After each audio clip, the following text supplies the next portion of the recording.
ચાલો વિદ્યાર્થી મિત્રો, આજે આપણે અસતત આવૃત્તિ વિતરણ આપેલું હોય તો તેમાં મધ્યસ્થ છે તેની ગણતરી કઈ રીતે થાય તેની સમજૂતી મેળવીએ. જ્યારે દાખલામાં આવૃત્તિ આપેલી હોય તે અસતત વર્ગો આપેલા હોય કે વર્ગો આપેલા હોય ત્યારે આપણે આ પ્રકારના આવૃત્તિ વિતરણ માટે એક સૌ પ્રથમ સંચય આવૃત્તિ એટલે કે CFનું કોલમ બનાવવું પડે. અસતત વર્ગો માટે આપણે મધ્યસ્થનું સૂત્ર છે m=n+1/2 અવલોકનની કિંમત.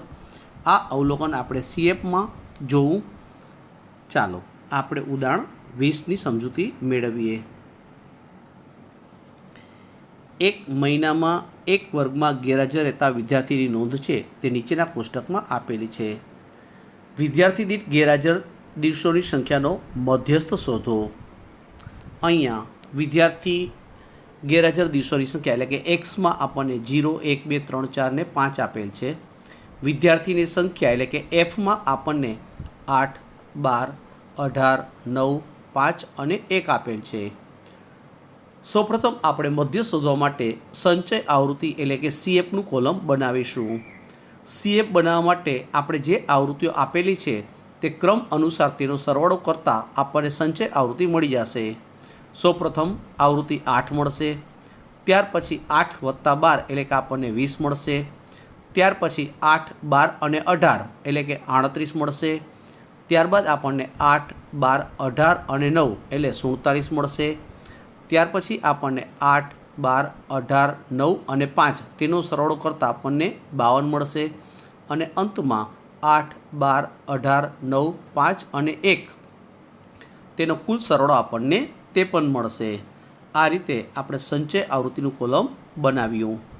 હવે આપણે n બરાબર કુલ આવૃત્તિ 53 છે તેથી n બરાબર 53 થશે.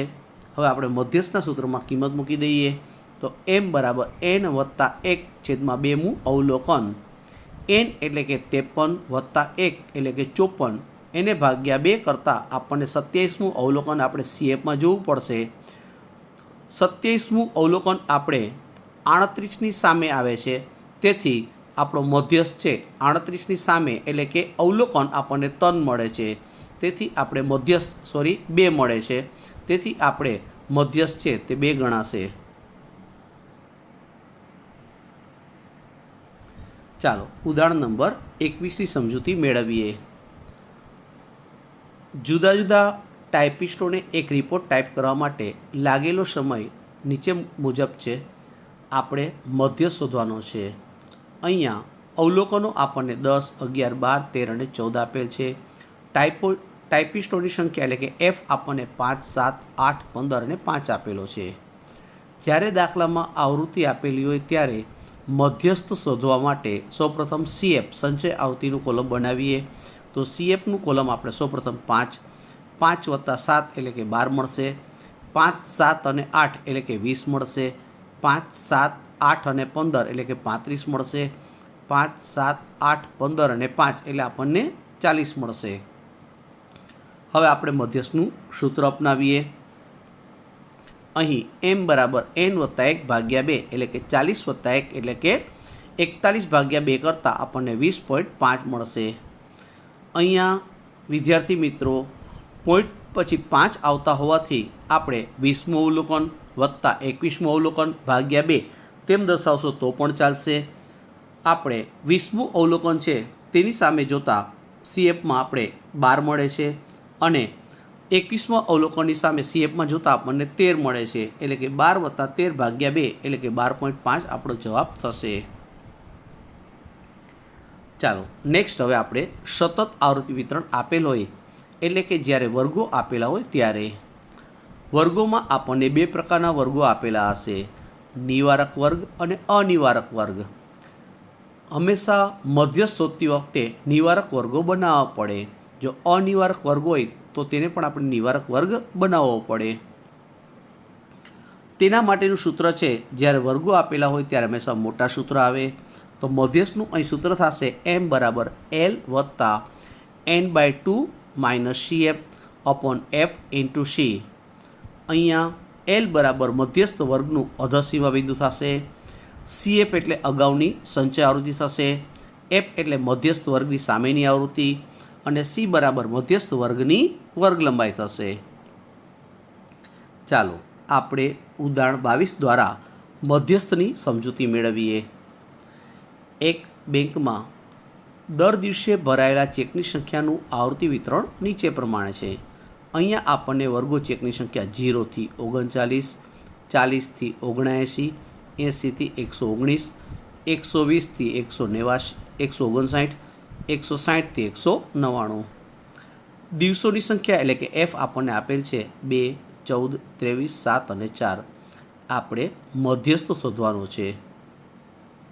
વિદ્યાર્થી મિત્રો, અહીંયા તમે નજર કરો તો 0 થી 39, ત્યાર પછી 40 થી 79. એનો મતલબ કે જ્યારે પ્રથમ વર્ગની ઉપલી સીમા અને ત્યાર પછીના વર્ગની નીચલી સીમા જુદી જુદી આપેલી હોય ત્યારે તે આ પ્રકારના જે વર્ગ છે તે અનિવારક વર્ગ કહેવાય. તો આ પ્રકારના વર્ગને આપણે નિવારક બનાવવા પડે. નિવારક વર્ગ બનાવવા માટે ડાબી બાજુ 0.5 છે તે આપણે બાદ થશે, જમણી બાજુ છે તે 0.5 આપણે ઉમેરવા પડશે. ચાલો હવે આપણે સૌપ્રથમ નિવારક વર્ગ બનાવી અને સૂત્રમાં કિંમત મૂકી દઈએ. CF બનાવવું જ પડે દાખલામાં. સંચય આવૃત્તિ CF બનાવ્યા બાદ અહીંયા આપણે જોઈ શકીએ છીએ સૌપ્રથમ n/2 કરતાં આપણને n/2 એટલે કે n બરાબર 50/2 એટલે કે 25 છે તે આપણે CFમાં જોઈએ. તો 25 CFમાં જોતાં આપણે જણાય છે 39ની સામે વર્ગ આપણે 80 થી 119 આ વર્ગમાં સમાવેશ થાય છે. અહીંયા L બરાબર આપણે 80 નહીં લેવાય કારણ કે અનિવારક વર્ગ છે. તેથી 79 અને 80 તે બંનેનો સરવાળો કરી ભાગ્યા 2 કરો તો પણ ચાલે. એટલે આપણે અનિવારક વર્ગ જ્યારે આપેલો હોય ત્યારે નિવારક બનાવવા માટે જ્યારે તફાવત 1 હોય ત્યારે 0.5 આપણે બાદ કરવા. 80માંથી 0.5 બાદ કરતાં 79.5 મળશે જે આપણે L થશે. F આપણને 23 મળશે અને CF તેની ઉપરનું આપણે લેવું પડશે. અહીંયા સૂત્ર આપણે દર્શાવી દઈએ. M બરાબર L વત્તા n/2 minus CF upon F into C. L એટલે 79.5, n/2 એટલે આપણને 25 મળે છે, CF એટલે 16 મળે છે, F એટલે 23 મળે છે અને વર્ગ લંબાઈ આપણી 40ની થશે. C બરાબર 40 થશે. હવે આપણે તેનું સાદુરૂપ આપી અને મધ્યસ્થ છે તે આપણને 95.15 મળે છે. ખાસ ધ્યાનમાં રાખજો, અનિવારક વર્ગ આપેલ હોય તો તે વર્ગને આપણે નિવારક બનાવવો પડે. બધા વર્ગો બનાવો તો પણ ચાલે અને જેની આપણે જરૂરિયાત છે તે વર્ગ બનાવો તો પણ ચાલે. ચાલો ઉદાહરણ નંબર 23ની સમજૂતી મેળવીએ. 75 કુટુંબોના પેટ્રોલના માસિક ખર્ચની માહિતી નીચેના કોષ્ટકમાં આપેલી છે. દાખલામાં આપણે મધ્યસ્થ શોધવાનો છે. પેટ્રોલનો ખર્ચ આપેલો છે 200 સુધી, 400 સુધી, 600 સુધી, 800 સુધી, 1000 સુધી અને 1200 સુધી. કુટુંબોની સંખ્યા આપેલી છે 2, 8, 17, 32, 57 અને 75. અહીંયા વિદ્યાર્થી મિત્રોથી વધુ પ્રકારનું આપણને માહિતી આપેલી છે. દાખલામાં જ્યારે થી ઓછા કે થી વધુ આપેલા હોય ત્યારે વર્ગો અને આવૃત્તિ આપણે શોધવી પડે. અહીંયા આપણને થી ઓછા માહિતી છે સુધી એટલે અહીંયા આપણે સંચય આવૃત્તિ છે એ આપેલી છે. આવૃત્તિ આપણે શોધવી પડશે. દાખલામાં સૌપ્રથમ આપણે વર્ગ બનાવીએ તો 200 સુધી, પછી 200 થી 400, 400 થી 600, 600 થી 800, 800 થી 1000 ને 1000 થી 1200. આવૃત્તિ આપણે આ રીતે મળશે. સૌપ્રથમ 2 ના 2, 8માંથી 2 બાદ કરીએ તો 6 મળશે, 17માંથી 8 બાદ કરીએ તો 9 મળે, 32માંથી 17 બાદ કરીએ તો 15 મળે, 57માંથી 32 બાદ કરીએ તો 25 મળશે અને છેલ્લે 75માંથી 57 બાદ કરતાં આપણને 18 મળે. CF હવે તેનું બનાવી લઈએ તો અહીં CF આપણે જે આપેલું છે તે જ રહેશે 2, 8, 17, 32, 57 અને 75. હવે આપણે મધ્યસ્થ શોધવા માટે સૌપ્રથમ n/2 એટલે કે 75/2 કરી લઈએ તો 37.5 મળે છે. જે આપણે CFમાં જોઈએ તો 57ની સામે આવશે, તેથી L આપણો 800 મળશે, F બરાબર આપણે 25 કહેવાશે અને CF તેની ઉપરના એટલે કે 75 છે તે આપણે CF બરાબર 32 ગણાશે, C બરાબર વર્ગ છે તેની લંબાઈ 200 છે તે લેવાશે. હવે આપણે મધ્યસ્થનું સૂત્ર અપનાવીએ તો M બરાબર L વત્તા N/2 ઓછા CF છેદમાં F ગુણ્યા C. અહીંયા L બરાબર 800 આપેલા છે, N/2 એટલે 37.5 માઇનસ CF એટલે આપણને 32 મળેલ છે, F એટલે 25 મળેલ છે અને C બરાબર 200 છે. હવે આપણે તેનું સાદુરૂપ આપી દઈએ તો 37.5માંથી આપણે 32 બાદ કરીશું, તેથી 5.5. હવે આપણે તેને 200 વડે ગુણી અને 25 વડે ભાગી નાખીએ, તેથી તેનો જવાબ આપણને 44 મળે છે. આમ 800 વત્તા 44, તેથી આપણો મધ્યસ્થ છે 844 થશે તેમ કહી શકાય.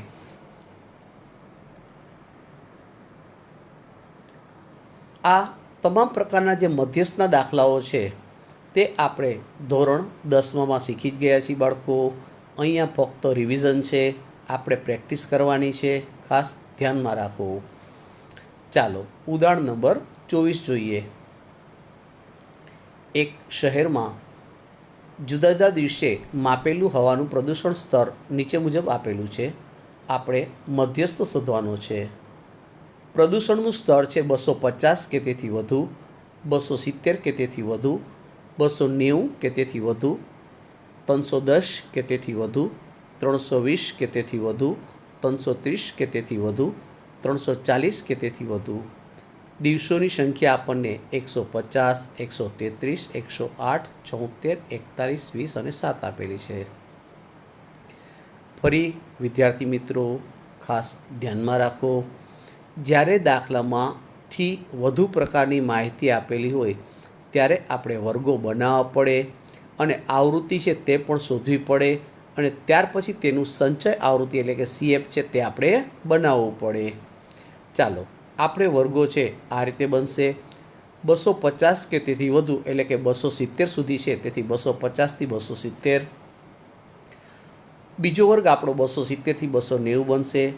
ત્યાર પછી 290થી 310, 310થી 320, 320થી 330, 330થી 340 અને 340 કે તેથી વધુ.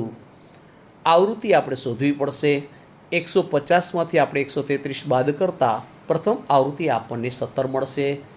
133માંથી 108 બાદ કરતાં આપણને 25 મળશે.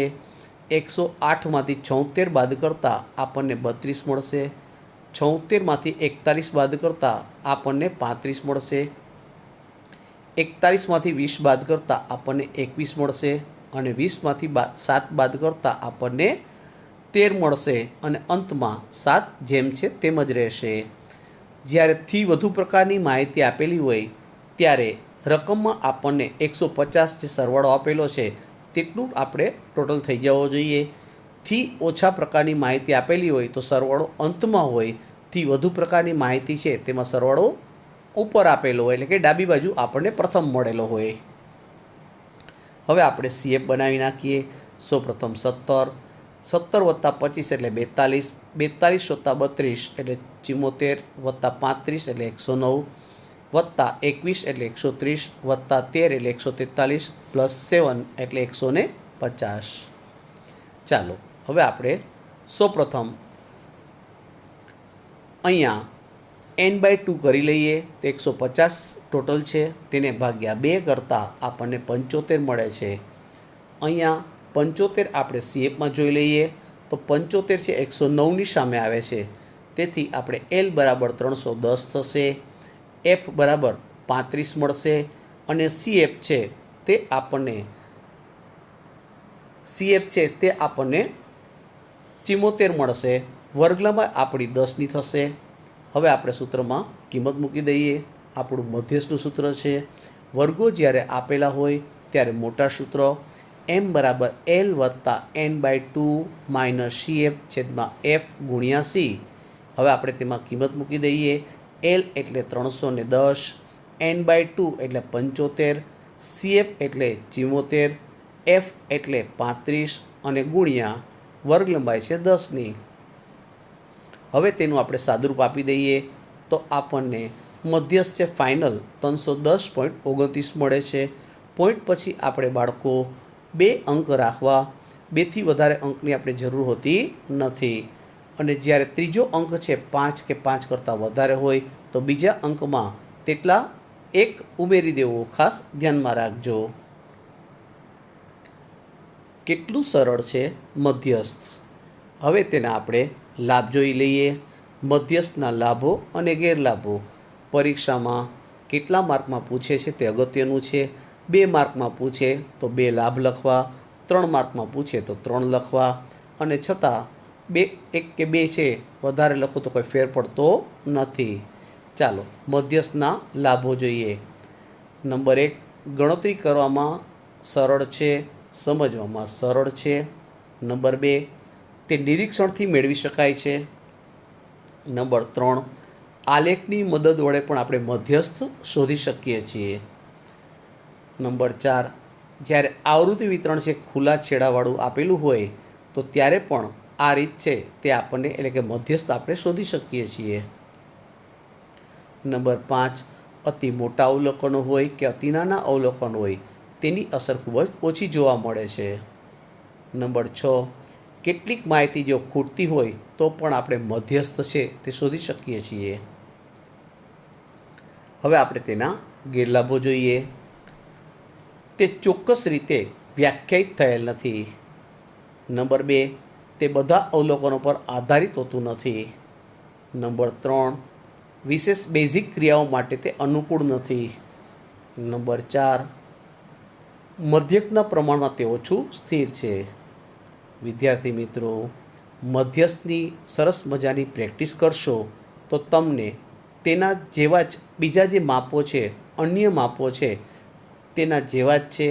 ચતુર્થકો, શતાંશકો, દશાંશકો, આ બધા માપો તમને આવડી જશે. એના માટે તમારે મધ્યસ્થ આવડવો જરૂરી છે.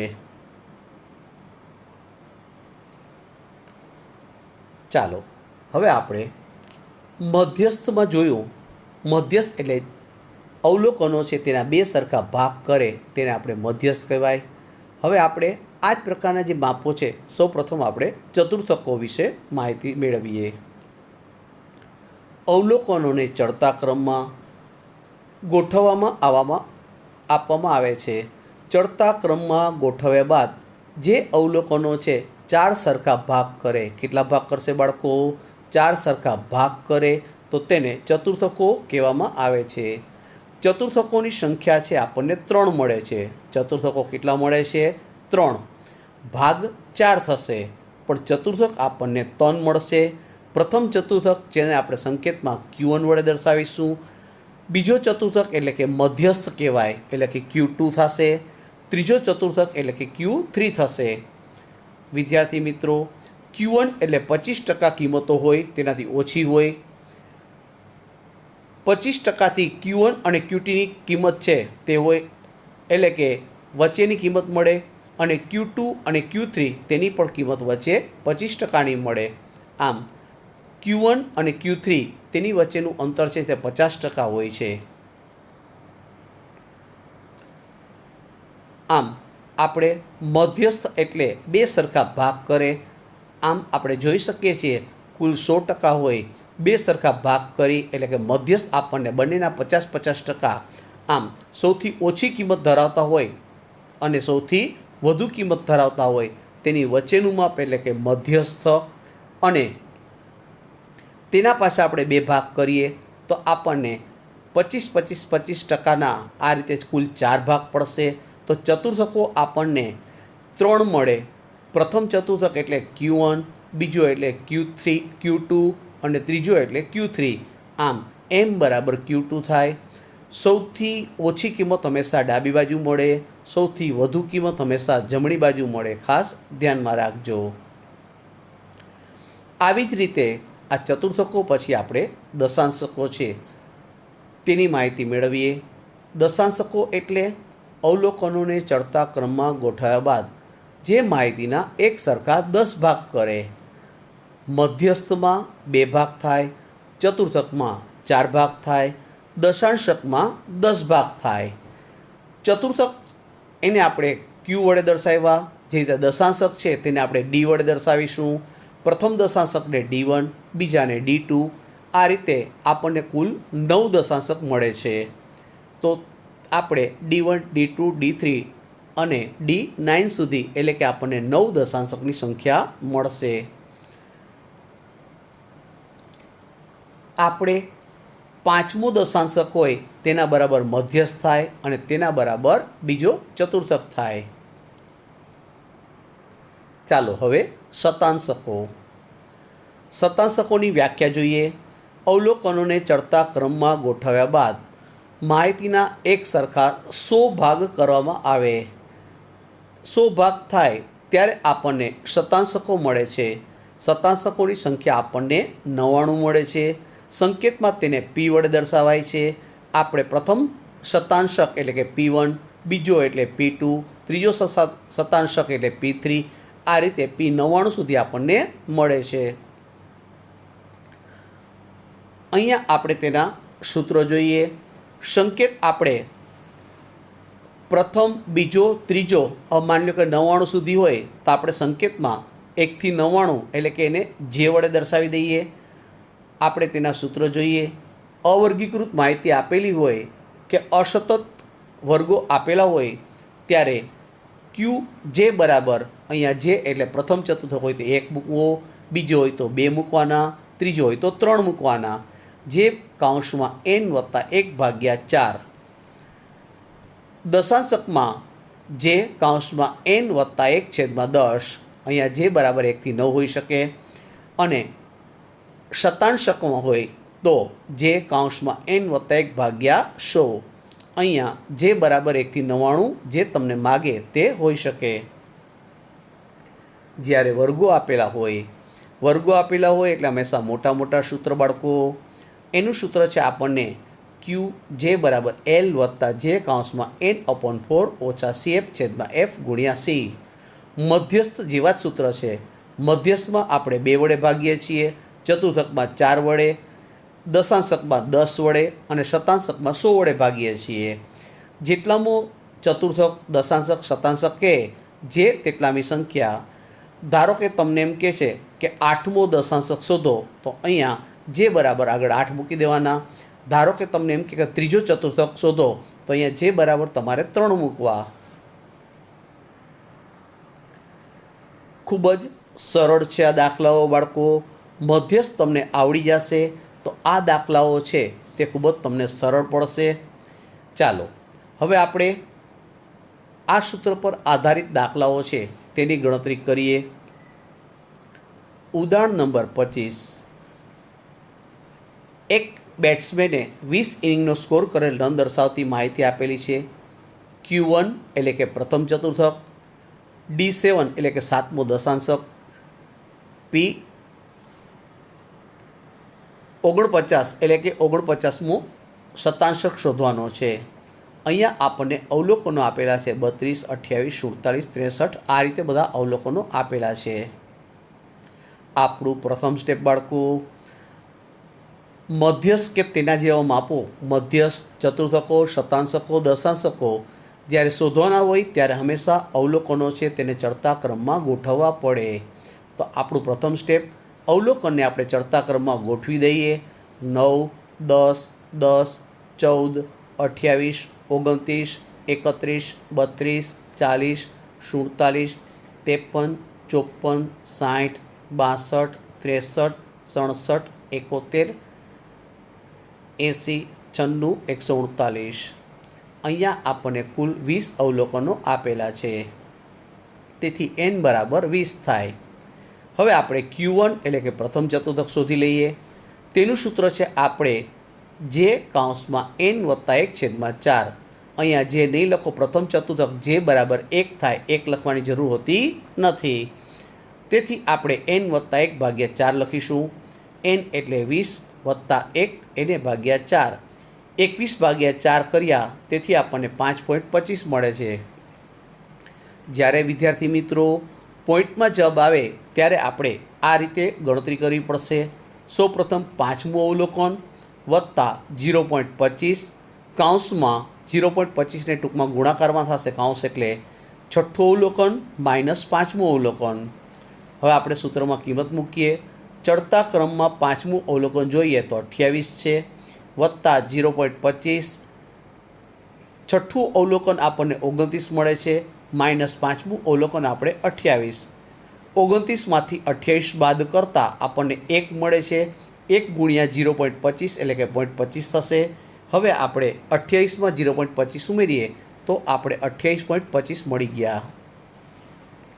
હવે આપણે સાતમો દશાંશક શોધીએ. સાતમું દશાંશક એટલે કે D7 તેનું સૂત્ર છે 7 કૌંસમાં n વત્તા 1/10. અહીંયા આપણે n એટલે 20 મૂક્યા પ્લસ 1/10. 20 વત્તા 1 એટલે કે 21/10 કરી તેને 7 વડે ગુણતા આપણને 14.7 મળે છે. અહીંયા પણ પોઈન્ટમાં આવે છે તેથી આપણે 14મું અવલોકન વત્તા 0.7 કૌંસમાં આપણે 15મું અવલોકન ઓછા 14મું અવલોકન ચડતા ક્રમમાં જોવું. અહીંયા 14મું અવલોકન આપણને ચડતા ક્રમમાં 62 મળે છે વત્તા 0.7. 15મું અવલોકન 63 માઇનસ 62 એટલે કે 63માંથી 62 બાદ કરી તો 1 એને ગુણ્યા 0.7 એટલે 0.7 જ મળે છે. આમ 62.7 આપણો જવાબ થશે. હવે આપણે શતાંશક શોધીએ. અહીંયા 40મો શતાંશક છે તો આપણે p બરાબર 40 મૂકવા પડશે. જેટલામો શતાંશક કહે તેટલા આપણે મૂકવાના. તો 40 કૌંસમાં n વત્તા 1/100. n એટલે કે 20 વત્તા 1 એને ભાગ્યા 100 એને ગુણ્યા 40 કરતાં આપણને 8.4 મળે છે. અહીંયા પોઈન્ટમાં આવેલ છે તેથી 8મું અવલોકન વત્તા 0.4 કૌંસમાં હંમેશા તેના ઉપરનું એક એટલે કે 9મું ઓછા 8મું અવલોકન લખવું. 8મું અવલોકન આપણે ચડતા ક્રમમાં જોતાં 32 મળે છે વત્તા 0.4 કૌંસમાં આપણે 9મું અવલોકન 40 ઓછા 32. 40માંથી 32 આપણે બાદ કરીએ તો 8 મળે એને ગુણ્યા 0.4 એટલે કે 3.2. 32 વત્તા 3.2 કરીએ તો 35.2 મળે. આ આપણો અંતિમ જવાબ થશે. આ રીતે વિદ્યાર્થી મિત્રો આપણે ચતુર્થક દશાંશક શતાંશક જે કહે તે શોધવાના થાય. આ પ્રકારના દાખલાની તમે ખૂબ જ પ્રેક્ટિસ કરજો બાળકો, કેમ કે આપણે જે ચોથું ચેપ્ટર આવે છે અને જે પાંચમું ચેપ્ટર આવે છે આના પર જ આધારિત છે. જેટલું તમે ત્રીજું ચેપ્ટર સરસ રીતે તૈયાર કરશો તો તમને ચોથું અને પાંચમું સાવ કરતાં સાવ ઇઝી થઈ જશે. ખાસ ધ્યાનમાં રાખજો. ચાલો નેક્સ્ટ લેક્ચરમાં આપણે આના પછીના દાખલાઓ છે તેની સમજૂતી મેળવીશું. ઉદાહરણ નંબર 26 નેક્સ્ટ લેક્ચર માટે.